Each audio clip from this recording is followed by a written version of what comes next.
ระวังเด้อเฮ็ดพี่น้องเอ้ยเนาะคอยระบาดเสียวน้ำบันไดแล้วนี่ก็พอแห้งเนาะอย่าเฮ็ดได้คือสาวพันธุ์สาวพรเพิ่นน่ะพี่น้องเอ้ยกระโตกบินนะบ่เอาเด้อ มาอีกเลยพี่น้องเอ้ยเนาะเผลอพริบตาเดียวพี่น้องเอ้ยเนาะหันหน้าหันตามาทางนี้เพราะว่าฮอดพี่แหละอ้าโตเนาะไวขนาด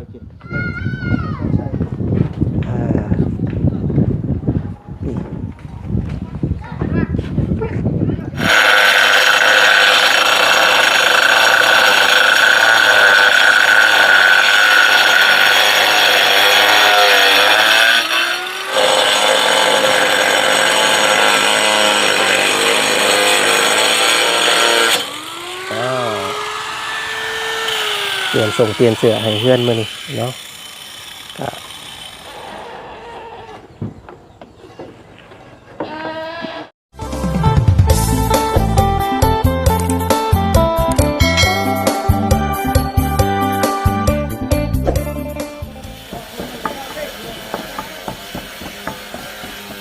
สิเฮ็ดอีหยังบาดนี่ตำแก้วโอ้ยเนาะกำลังบอกว่าตู้เมย์บ่อยู่เลยบ่มีผู้ตำคกตำสากลงมือเองเลยมื้อนี้ตำมาเตียวเอาน้องเพิ่นกำลังสิย่อค่าข้าวค่าน้ำให้ทีมงานบ้านนี่พี่น้องครับเนาะมาทำมือใดบ่ได้ย่อนี่คือสินอนบ่หลับแล้วว่ะพี่น้องเอ้ยเนาะ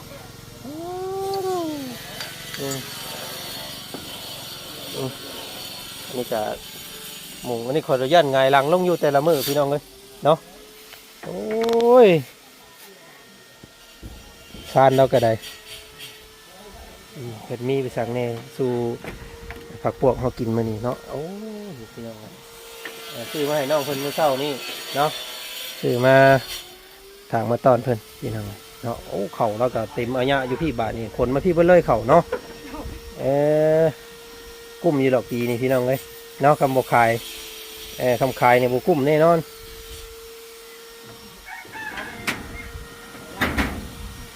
เนาะต่อจากคลิปก่อนพี่น้องทางบาจันกะ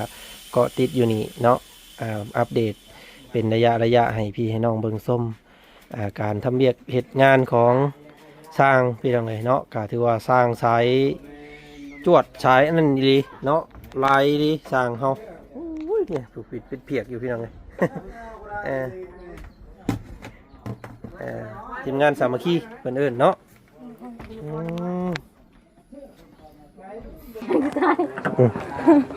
อันนี้มุงล่างถวยล่างบวงเล่านี่พี่น้องครับบ่มีบ่อันกระมังใหญ่ๆบ่มีบ่กระมังอันยังอันทางน้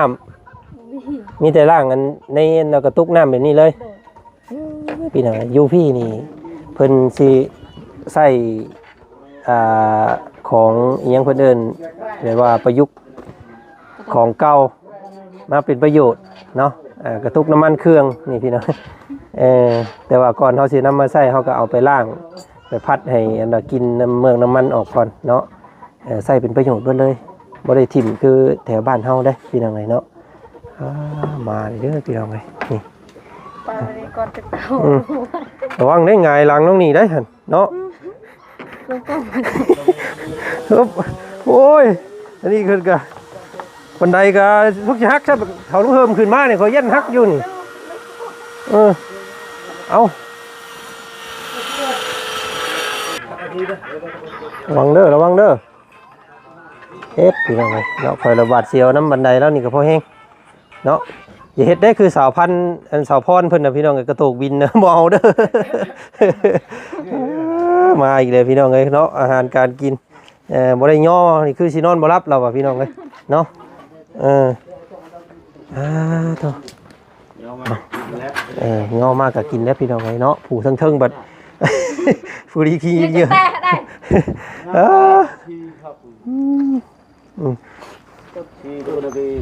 เผลอพริบตาเดียวพี่น้องเลยเนาะหันหน้าหันตามาทางนี้เพราะว่าฮอดพี่แหละโตเนาะไวขนาดเว้าภาษาบ้านๆเฮาก็อีหยังพี่น้องเอ้ย ยังบ่ทันไหวมินครับเนาะฮอดวงกบเลย โอ้ไวพี่น้องไวขนาด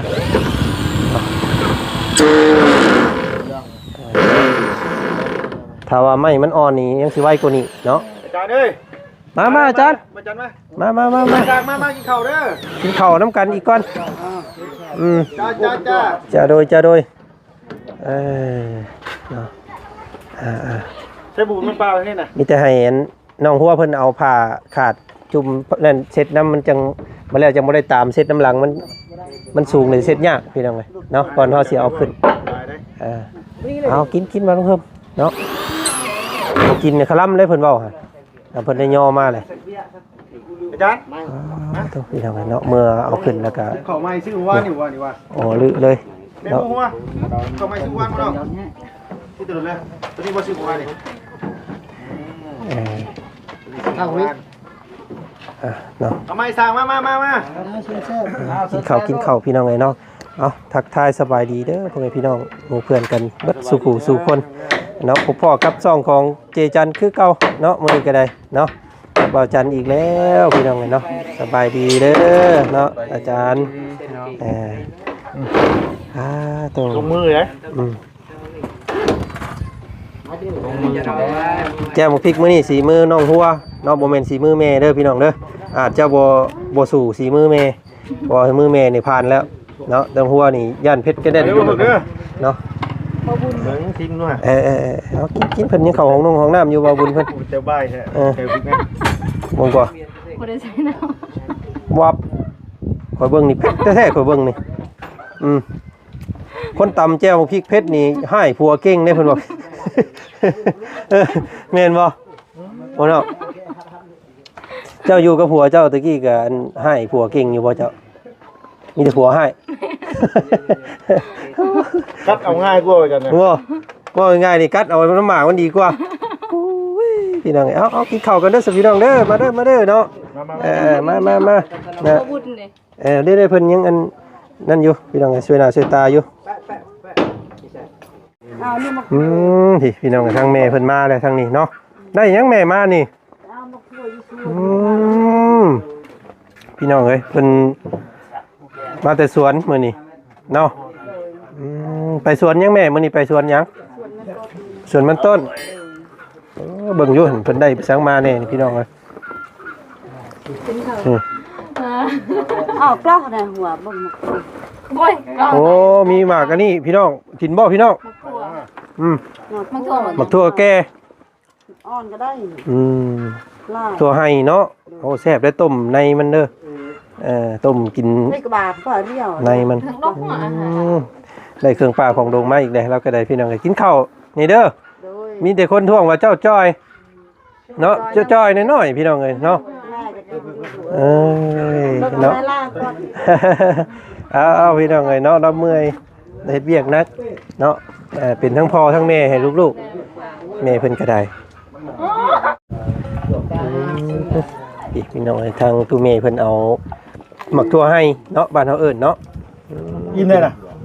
เอาแล้วต้มเอาแซ่บต้มกินในมันโอ้ยแซ่บถ้าให้มันแก่นี่เอาไปเฮ็ดใส่ข้าวต้มเนาะเอามันไปแซ่บทั่วให้ก็แซ่บแต่มันต้องหมักน้อยกว่านี้ต่ำเสียงบึ้มตึมต่ำก็หยุดชะงัดน้อยนึงพี่น้องเพิ่นพักก่อนว่าซั่นเนาะกินข้าวกินน้ำก่อนเพราะว่าย่านขี้พุ่นคู่ต้องใส่หัวทั้งดุมผู้เฮ็ดอยู่เทิงผู้กินอยู่ลุ่มพี่น้องเอ้ยน้ำอ่อนอยู่ได้ลุงฮะยังตำได้มันฮักฮักอะไรแล้วเมื่อยดิแต่จะแบบนี้เนาะโอเคพี่น้องกันเนาะก็กินข้าวกินน้ำเรียบร้อยทางน้องเพิ่นยกย่อคือเก่ามื้อนี้พี่น้องว่าสิดุดสิรอดบ่รอดคือเก่าเนาะโดยสบายดีเนาะอันนี้เป็นสีพี่น้องเอ้ยเนาะสีทาปูนโมเมนต์สีทาไม้เนาะน้องทาเองได้บ่ฮะบ่เคยทาก็คือลองเบิ่งมันก็บ่ได้ยากดอกพี่น้องเอ้ยเฮาทาหลายรอบเอารอบแรกทาขึ้นทาลงก่อนเนาะทางนอกทางในและเนาะคือสิเดืออยู่สีนี่ทางบักใหญ่พี่น้องเอ้ยเนาะทาทรงทาสีแต่ก็มันก็สิยกระดับขึ้นอีกอยู่ตัวนี้เนาะทางบ่าวบุญเพิ่นซื้อมาให้เรียบร้อยแล้วพี่น้องเลยเนาะ เอ้ยลองเบิ่งเนาะเดี๋ยวให้สร้างเพิ่นเฮ็ดอันนี้ซะก่อนยังจังพากันทาน้ำกันเนาะเดี๋ยวพวกอ้ายสิพาทาเองก็ได้เพราะว่ามันจังบ่ได้จ้างสร้างเพิ่นเนาะประหยัดค่าใช้จ่ายอีกพี่น้องเอ้ยถ้าเป็นแล้วมักขี้ได้มักงามก็ทาเอาเนาะทากับแป้งน้ำหอมยังเป็นโอ้ย เนาะส่วนหลายน้องทาครีมยังน่ะเจ้า ครีมใส่น้ำ อ๋อครีมใส่น้ำน่ะข่อยก็มีแต่สิวแท้พี่น้องเอ้ยเนาะ ถ้าครีมใส่น้ำมันนี้ ลองเซาบ่ สอง โอ้เนาะบ่ได้ลองเบิ่ง สื่อเป็นสูตรเลยสบู่กับกันแดด อืม ใส่น้ำกันแดดเมนทา อันนี้ทาครีมจากเมย์เพิ่นส่งมาจากต่างประเทศเบิดแล้วพี่น้องเอ้ยเนาะกะซิวเริ่มมาอีกแล้วบัดนี้ เห็นลายอยู่ได้ครีมใส่น้ำนี่เนาะบ่ได้ลองเบิ่งโอ้หน้าเพิ่นครีมใส่ครีมใส่น้ำเด้อพี่น้องเด้อเนาะน้องหัวเพิ่นเนาะเพิ่นบอกเคล็ดลับสูตรกำจัดสิวว่าซั่นพี่น้องเอ้ยไวเนาะนี่ฮอดอันนี้แหละเผลอมาแป๊บเดียวเบิ่งหั่นพี่น้องเอ้ยเนาะไม่มอกเฮาบ่ได้ย้อมสีซ้ำพี่น้องเอ้ยเนาะแต่ว่ามันก็ตัดกันอยู่กับไม้เนาะคือว่าเป็นสีน้องเพิ่นเลือกมานี่ก็ถือว่าสีจะแดงเจิดจ้าเนาะแดงเดือมพี่น้องเอ้ยแดงกุหลาบบอกคนอื่นเนาะ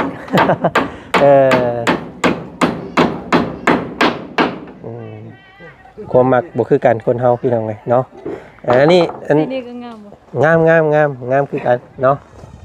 มันงามไปคนละแบบหลายคนหลายมักบ่คือกันได้เนาะอันนี้สีเจ้ามักเองเนาะเลือกเองเลยพี่น้องเอ้ยกะเรื่องกั้นห้องเนาะกะน้องเพิ่นว่าอยากได้ห้องอยู่เพราะว่าสิได้เป็นส่วนตัวเพราะซั่นแต่ว่าเฮือนน้องเพิ่นยังหอมเด้พี่น้องเอ้ยมันหอมได้ถ้าเฮ็ดห้องได้ทรงสีน้อยครับเนาะมันทรงสีแคบทรงสีเฮ็ดให้เฮือนน่ะฮ้อนได้พี่น้องเอ้ย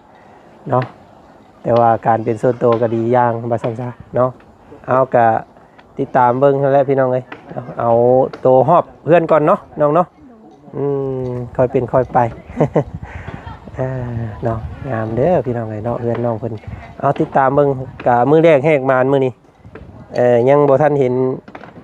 ความคืบหน้าพอปานใดแต่ว่าก็ถือว่าไวพี่น้องเอ้ยสร้างสุดนี้เนาะเพราะว่าหลายคนซอยกันคาดว่าคือสิขึ้นฮอดอยู่อันว่าท่วมอยู่บงกบมื้อนี้เนาะก็สิบ่นอนหนาวปานใดดอกมื้อแลงเนาะ ไม่นี่อันไผอันไปเอาเนาะ เขามาส่ง เอาเพิ่นมาส่งทางห้านเพิ่นมาส่งเองเลยยาว4 เมตรเพิ่นได้นี่พี่น้องเนาะ ให้เขาจะมา เส้นหนึงเท่าใดก็3เพิ่นอยู่บ่สร้างอันฮะอันเส้นเท่าใดก็สร้างเส้นละแสนพี่น้องเนาะโอ้โดยเป็นไม้เป็นไม้กรุงบ่นี่เนาะไม้กรุงไม้ซากไม้ย่างได้นี่เนาะไม้ย่างดีเลยกันมอดกันผลแต่ว่าบ่กันไผพี่น้อง เนาะอ้าวบัดเพิ่นแหละสร้างเพิ่นเฮ็ดหยังแล้วเพิ่นเลยจังพากันเก็บตัวนี้ไว้เด้อน้องเด้อเป็นเศษไม้เศษอันนี้นะพี่น้องเนาะเก็บไว้เอาไว้เฮ็ดแนวอื่นเนาะอันนี้หัวของอันแดนเจ้าเนาะหอบพุ่นเอาไปพุ่นพี่น้องพุ่นแหละหอดต้นหมากอันพักเล็กพุ่นแหละเนาะ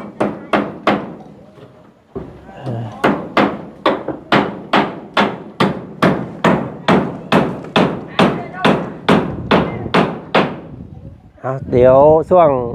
คำว่าเป็นไปได้พี่น้องไงถ้าบอกมืดบอกคำเดี๋ยวทางเฮาสิเข้ามาอัปเดต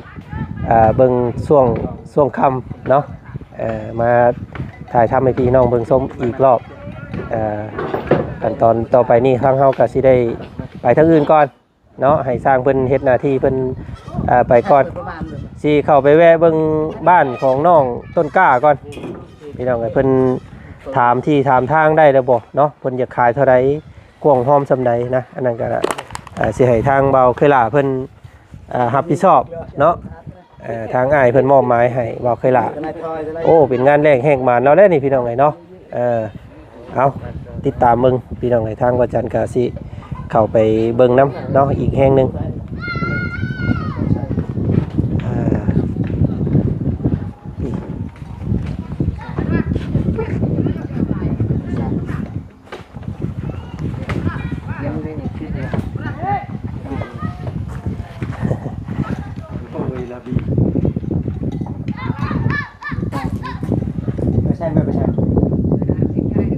ย่านแต่ละห้อนและบาดนี่น้องหัวเนาะยามห้อนนี่โอ้ยคืออะไรใครย่อยเราได้นี่พี่น้องเอ้ยเปิดประตูเอาเนาะกลางคืนมา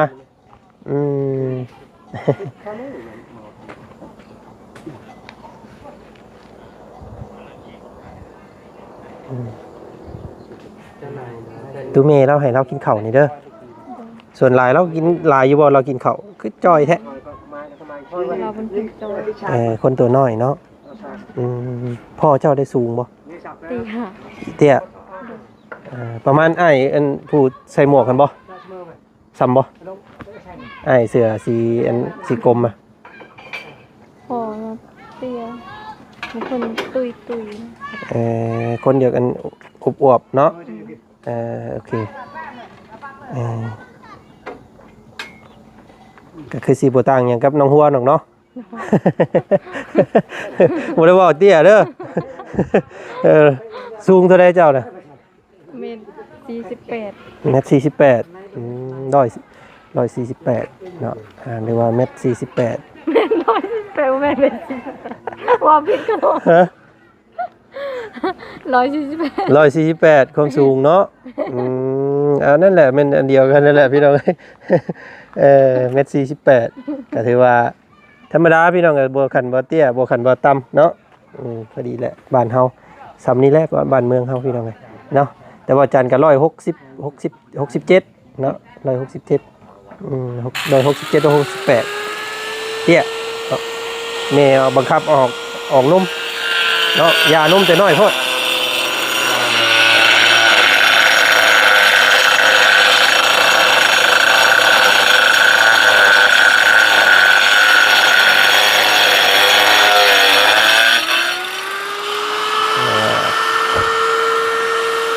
โทษฟันลูกกุ๊กกว่าบาทนี่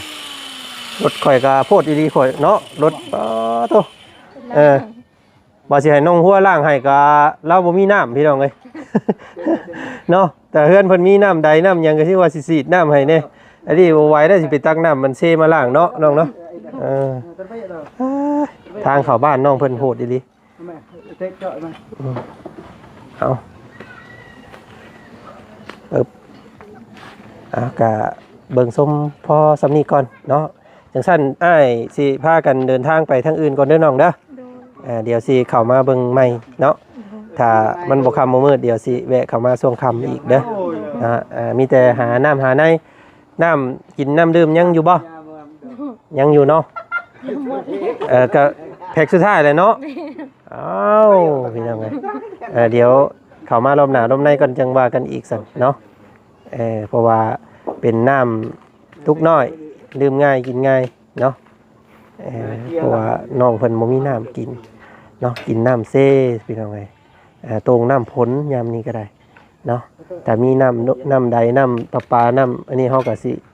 สบายเนาะอาบใส่กินนั่นแหละพี่น้องไงเนาะ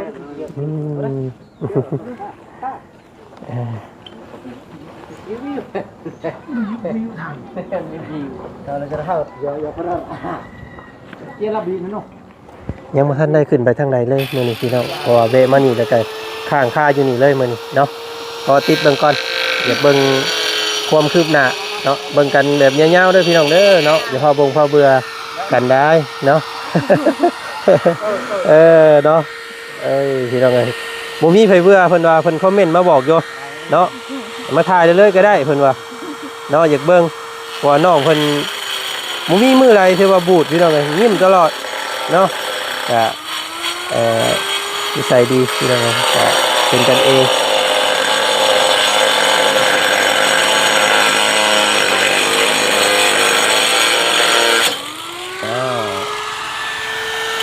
เปลี่ยนเสื้อให้เพื่อนมื้อนี้เนาะก็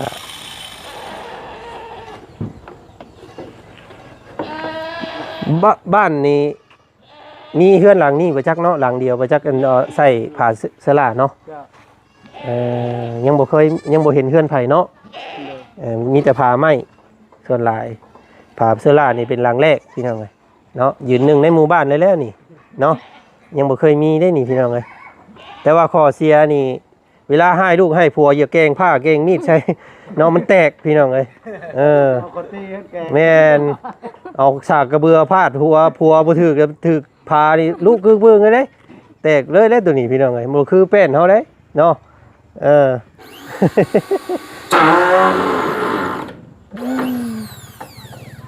แต่ก็ทุกสิ่งทุกอย่างดีอย่างเสียอย่างเนาะบ่มีหยังในโลกนี้ที่สมบูรณ์แบบไปเบิดเนาะดีอย่างเสียอย่างคือผาเซล่านี่ก็ดีแบบว่าสีบ่ตกบ่ยากกบเวลาผ้าลมฝนตกแดดถึกก็บ่ฮุบบ่เหี่ยวเนาะแต่ว่าแตกพี่น้องเอ้ยถ้าเฮาบ่ทำให้เฮาบ่เบิ่งเนาะถ้าเฮาเอาผ้าเอามีดพันเนี่ยมันแตกเลยตัวนี้ก็เสียอย่างและว่าซั่นซะเนาะ ทุกสิ่งทุกอย่างมันก็ได้อย่างเสียอย่างเนาะ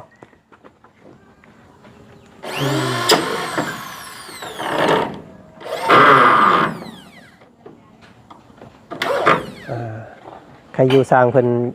อุปกรณ์เพิ่นครบเครื่องเนาะบางสร้างนี่เพิ่นใส่ตะปูเอาพอบ่มีอันนี้บ่มีลูกยิงเนาะนี่